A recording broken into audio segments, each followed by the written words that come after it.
folks, this may appear strange to you, 2 videos in one.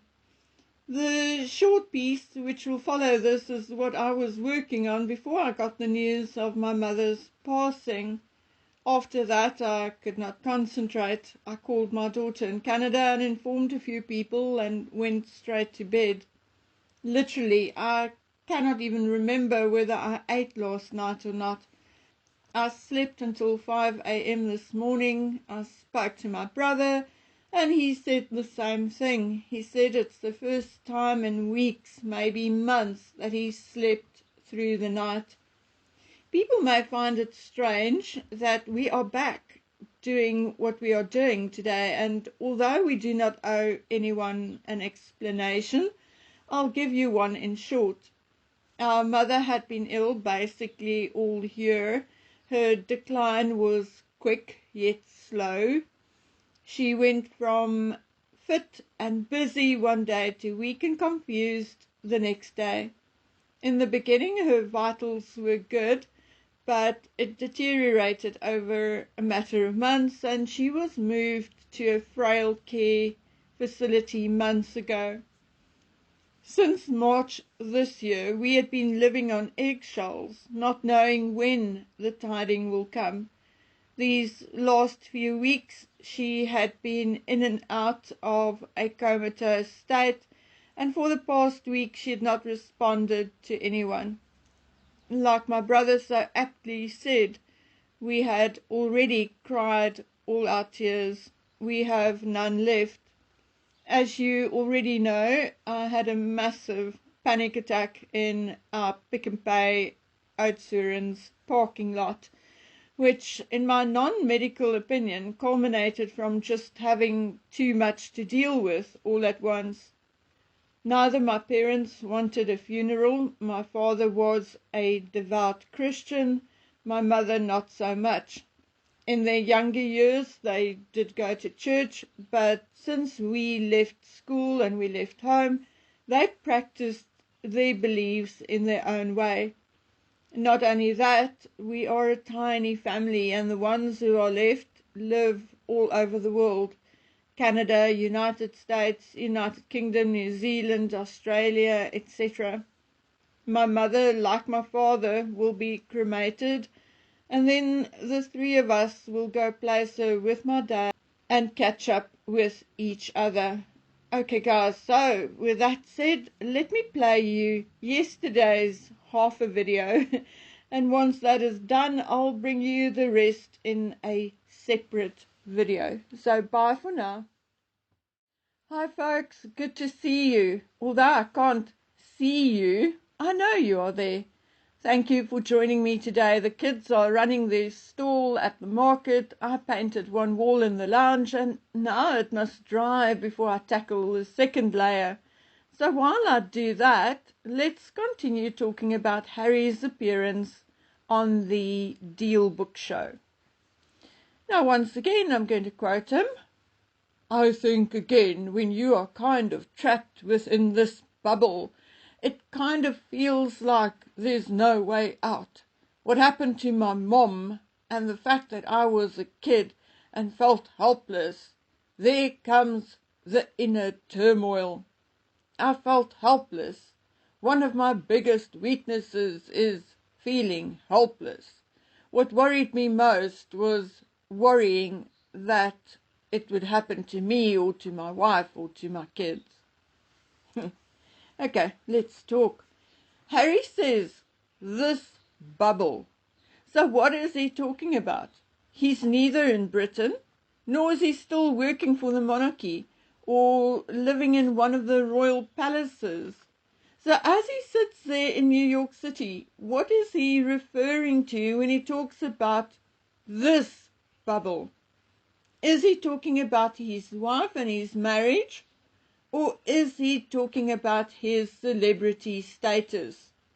If he really wants to get out of both, he can start by telling his wife to stop calling the paparazzi and stop telling the world every time he goes to the toilet. I mean, that would be a start. What happened to my mom? Well, What happened to your mom, Harry? Either it was a genuine accident or she was killed. I myself, to be honest, have not made up my mind yet. But whatever the truth is, the paparazzi were not to blame for the accident. The first person to arrive on the scene and report the accident was indeed a bloke on a motorbike on his way back from a visit with friends. The second was a dentist or doctor who lived nearby, and only then did the paparazzi start arriving. Then he says that one of his weaknesses is feeling helpless. Well, he should have said useless instead of helpless, and that would have been much closer to the truth. Worrying that the same would happen to him, his wife, or his children? Is he insane? I mean, really. My uncle was in a major vehicle accident and never recovered. My father had his hair and beard trimmed, just gave a sigh, put his head down on the cabinet, and he was gone. My mother is currently in a semi-comatose state and had been in and out of consciousness for about 2 weeks prior. We all have mothers, fathers, cousins, friends who had passed away. I mean, good Lord, my one uncle, or at least my mom's sister's husband, Ernie, was hijacked and shot right at the gate of his home. Another cousin of mine was burned to death in his utility vehicle on his farm trying to rescue one of his farm workers. Can you even begin to imagine if we were all like Harry and we all ran around worried that we will die just like our mothers or our fathers or our uncles or our cousins? Come on, folk.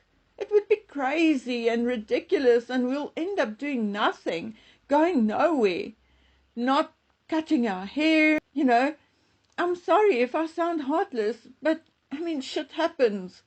I'm going through it at the moment, as is my brother and my sister, and it is hard. We had to sign do not resuscitate forms a few days ago. Now, whether you are 6 or 16 or 60, it is hard. It touches you in the feels. It is painful. But I still have to get in my car and take Dragonman to school, still climb on a ladder to paint a wall.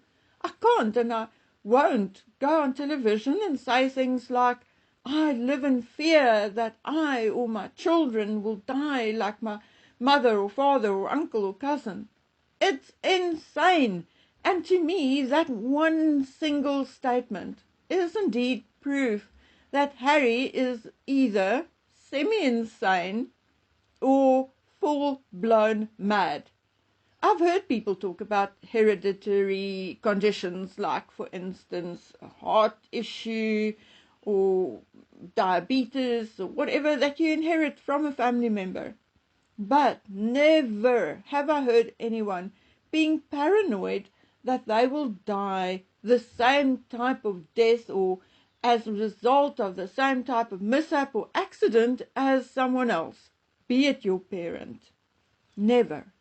Never, ever, ever have I heard that before. I mean, Harry, the man, belongs in the bin, the loony bin. Can you imagine all of us worrying each and every day that we will pass like someone we've known? Well, Harry better kick that habit and stop it, because I believe that sometimes the universe listens to us, and sometimes we get exactly what we are obsessed with.